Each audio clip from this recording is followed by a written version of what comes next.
C'est parti, je me lance du coup pour la 3e fois d'affilée dans le 75 Hour Challenge et on en parle juste là. Je sais que beaucoup d'entre vous a déjà entendu parler de ce challenge et vous imaginez tout de suite toxique, challenge impossible à suivre, orienté physique, etc. et tout. Et je vais vous rassurer tout de suite, on peut prendre ce challenge d'une autre façon et je vais vous expliquer du coup comment moi je vais respecter ce challenge et comment je vais le réussir pour la 2e fois. Premièrement, du coup, qu'est-ce que c'est le 75 Hour? Le 75 Hour, c'est le challenge que vous voyez un peu partout avec des règles impossibles à suivre, qui demandent de la discipline, de la rigueur, qui n'est plus sur de la motivation mais simplement sur de la persistance et sur le contrôle de ses propres objectifs. En gros, c'est ça et c'est ça que moi j'adore, c'est ce challenge-là que j'ai envie d'avoir et que j'ai déjà fait la première fois en 2024, que j'ai réussi et que j'étais hyper contente de faire, que j'ai tenté de faire l'année dernière en 2025, mais que j'ai dû arrêter parce que je m'étais fait une fracture à la main qui m'avait énormément bloqué après. D'ailleurs, je n'ai pas remis les pieds à la salle de sport jusqu'à cette année. Donc, pour vous dire que depuis l'année dernière, mai 2025, jusqu'à cette année, mai 2026, je n'avais pas mis les pieds dans une salle de sport. On va passer tout de suite aux règles. Quelles sont les règles du challenge? Et vous allez voir que à la fin, je vais rajouter 3 règles qui me sont personnelles. La première règle, évidemment, c'est de suivre un régime alimentaire. Calmons-nous sur le mot régime. On n'est pas là en train de parler du fait qu'il faut ne pas manger, s'affamer, etc. et tout. Pas du tout.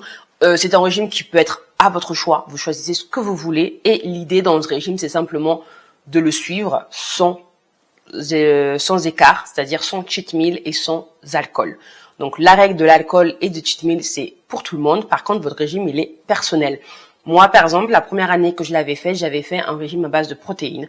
Et je m'étais rendu compte que c'était simple pour moi parce que je mange souvent protéiné, puisque je mange souvent les mêmes choses, qui fait des légumineux, de la viande rouge, de la viande blanche, dans le poulet ou du saumon, ce genre de choses. Et que en général, j'accompagne ça de salade à base d'avocat, des œufs, ce genre de choses. Donc en fait, j'ai déjà énormément d'habitudes protéinées dans mon alimentation. Donc faire un régime protéiné, c'était la base. Évidemment, la règle de pas d'alcool. Alors là, en vrai, c'est pas si compliqué que ça. Moi, je le fais toujours en été, donc je peux vous dire que j'ai la pression sociale de viens, on va boire un verre, tu veux boire un verre et que tu ne bois pas de verre, etc. et tout. Oui, mais une fois que tu as expliqué ça aux gens qui t'entourent, ils ont très facilement compris. Et puis, on n'est pas obligé de boire qu'un verre d'eau. Il y a plusieurs façons d'éviter ça. Si vous êtes adepte des mocktails, par exemple, vous pouvez prendre un de temps en temps. Ou alors, oui, évidemment, vous refrénez à des choses un peu plus neutre. Moi, par exemple, je suis pas très soda, donc évidemment, les sodas, c'est pas bon, c'est pour ma partie alimentation. Donc, je suis pas très soda et tout. Mais par contre, ce que j'aime bien faire, c'est me prendre un Virgin Mojito. La deuxième règle à suivre, évidemment, c'est les 2 workouts. Il faut en faire 2 par jour, qui sont minimum de 45 minutes, qui sont espacés dans votre journée, dont un doit être obligatoirement fait à l'extérieur. Ça, c'est la partie que beaucoup d'entre nous, quand on commence à faire le challenge, on en a un petit peu peur. Je vais pas vous mentir que en 2024 aussi, quand j'ai débuté le challenge, je me suis dit, ouh là là, tous les jours, 2 workouts sans jour off, ça va être impossible. Mais en fait, pas du tout. Le challenge, il est très, très adaptable. Donc du coup, vous avez toujours plein de facilités et vous pouvez adapter en fonction de ce qui se passe. Par exemple, les 2 workouts, moi, j'ai choisi que celui qui doit être obligatoirement fait à l'extérieur, c'est de la marche. J'ai une chienne, donc je marche 2-3 fois minimum par jour avec elle. Donc du coup, la marche, c'est validé, check. Le deuxième workout, et en plus on marche souvent plus de 45 minutes, donc c'est parfait. Le deuxième workout, j'ai décidé qu'il allait s'orienter autour de 3 pôles. Donc la salle de sport brute avec les machines, etc. et tout. La course à pied ou les cours. Donc les cours, ça peut être les cours de natation, des cours de pilates, des cours de cycle, des cours, bref, tous les types de cours que vous trouvez, des zumba, du step, etc. et tout, pour que ça m'évite la répétition. Mais ça peut être aussi également du yoga ou alors du stretching. Donc vraiment les jours off, parce qu'il n'y en a pas réellement, mais mes jours off, en général, ce sont des stretching days ou alors des yoga days, où du coup, je fais quelque chose de plus souple, de plus léger en termes d'activité. Je vais pas aller faire du HIIT tous les jours. Il y a des jours où je vais alterner entre pilates, réformeur, pilates doux, yoga, cycle, run, etc. et tout. Du coup, vous voyez, on alterne et vraiment, au final, ça se passe très facilement. Je suis actuellement à ma 2e semaine, nous sommes au jour 9 aujourd'hui et du coup j'ai déjà fait mon premier workout ce matin où je suis allée à la salle, j'ai fait un cours de sculpt qui était très intensif d'ailleurs, vraiment, je peux vous dire que j'ai un petit peu mal partout et demain j'ai un cours de cycle qui va être complètement dur, mais vraiment dur, il va me prendre là. Mais vous voyez, on arrive quand même à s'adapter parce que dimanche, par exemple, j'ai couru. Je suis pas allée à la salle et que tout à l'heure, mon deuxième workout, c'est ma promenade comme d'habitude le soir. 3e règle à suivre, c'est de lire 10 pages par jour d'un roman non-fiction. Alors celui-là, la première année, je l'ai fait, il n'y avait pas de souci. Je me rappelle avoir lu le livre de David Goggins et ça m'avait vraiment très plu. Et puis j'avais lu un autre livre aussi, je pense, je ne me rappelle plus lequel après. Mais voilà, je me rappelle une grosse partie du challenge, c'était son livre. J'étais à fond dans son livre, donc c'était cool. Maintenant, cette année, l'année dernière aussi, quand je l'ai commencé, j'ai fait 2 semaines d'ailleurs l'année dernière seulement du challenge. Quand je l'avais commencé, j'avais aussi voulu lire du non-fiction, donc j'étais partie plutôt sur des livres un peu plus historiques. Genre, je crois que j'avais lu l'Odyssée. Je sais pas si on peut le compter comme de la fiction, parce qu'en vrai, pour moi, l'Odyssée, c'est pas de la fiction.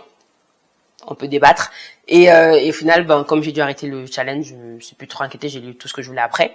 Mais cette année, j'ai décidé de changer, de l'adapter un petit peu parce que j'ai quand même pas mal de lectures que je dois faire cette année, que je n'ai pas pu faire pendant mes années, pendant mes semaines de cours, notamment la trilogie, enfin la trilogie, c'est pas vraiment une trilogie, c'est une saga plutôt, la saga de Deborah Harkness avec du coup A Discovery of the Witches. Que je n'ai absolument pas fini, je suis toujours au tome 2 et il m'en reste 3. Donc du coup, vous voyez, j'ai quand même pas mal de livres qui sont de fiction puisque c'est de la fantasy et donc du coup, je me suis dit non, je ne vais pas repousser mes livres, mes romans simplement pour respecter la partie non-fiction. Je vais lire un petit peu ce que j'ai envie et puis c'est bon, sachant que du coup, j'ai du temps de lire plus que 10 pages par jour. Donc voilà, donc du coup, je me force pas à lire de la non-fiction, je lis tout ce que je veux.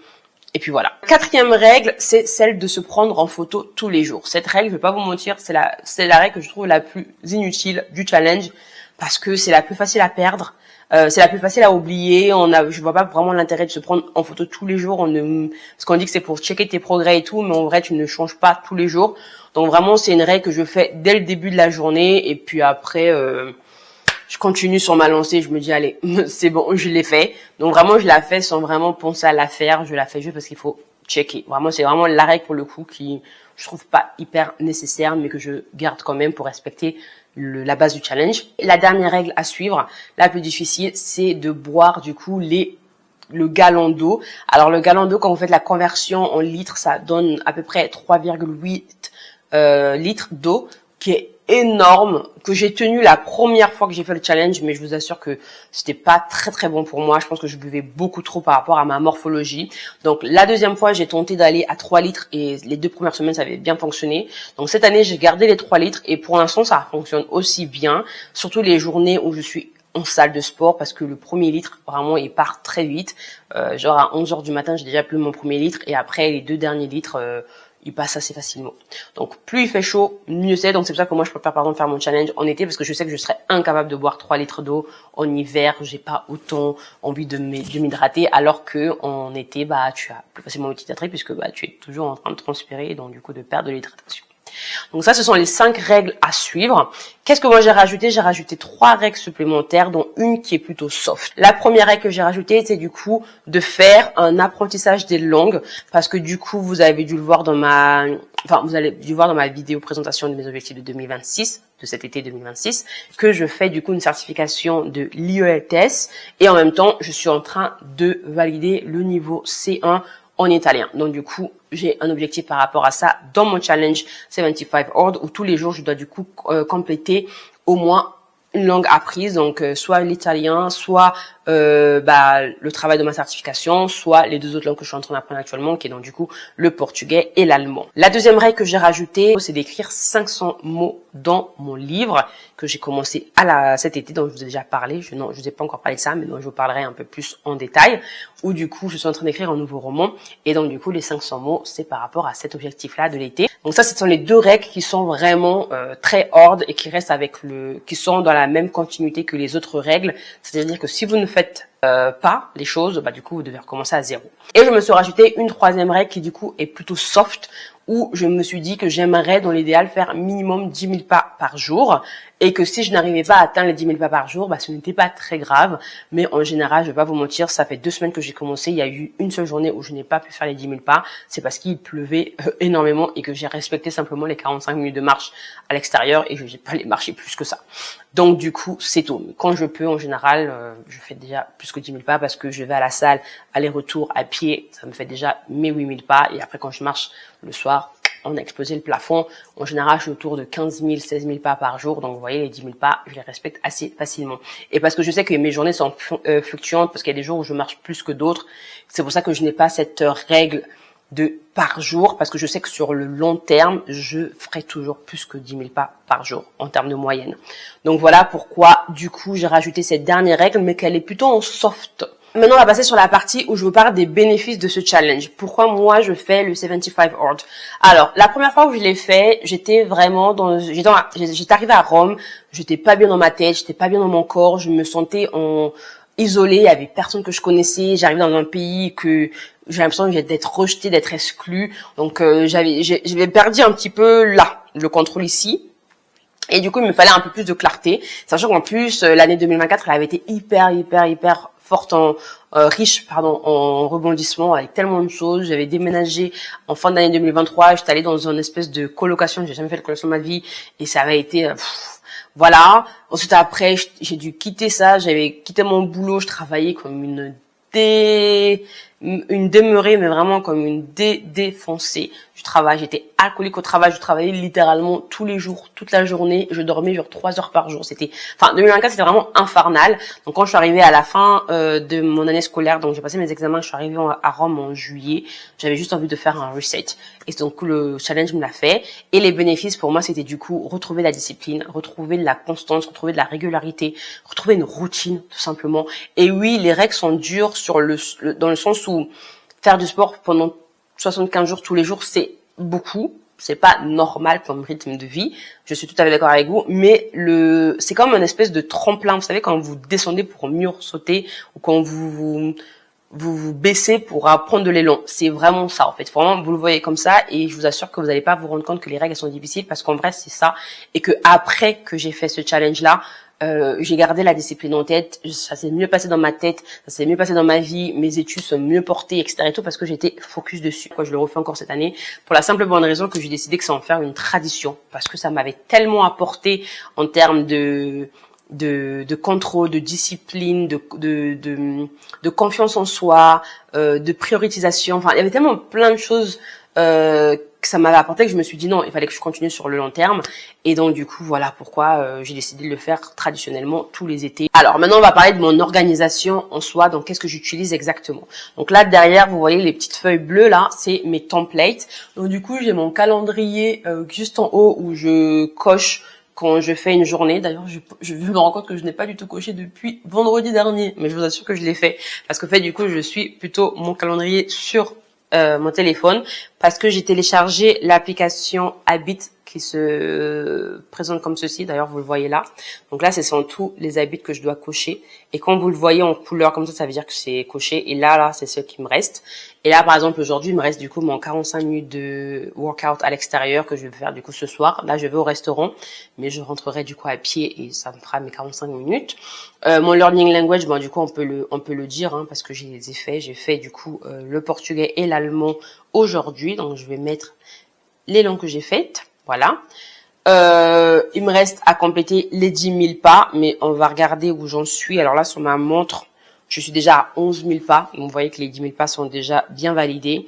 Et sur mon téléphone, je suis à 8 000 pas. Voilà. Donc, 11 000 pas sur ma montre, mais 8 000 pas. Pourquoi la différence? Tout simplement parce que quand je suis à la salle de sport, parfois, j'ai pas mon téléphone avec moi, alors que ma montre, elle reste à mon poignet tout le temps. Quand je descends les escaliers, etc. et tout, ça met plus de step. Donc, vous voyez là, même sur mon téléphone, je vais quand même arriver aux 10 000 pas dans tous les cas. Donc cet objectif sera fait. Et puis il me reste les 3 litres d'eau à boire, sachant que là il est 20h35 et j'ai quasiment fini.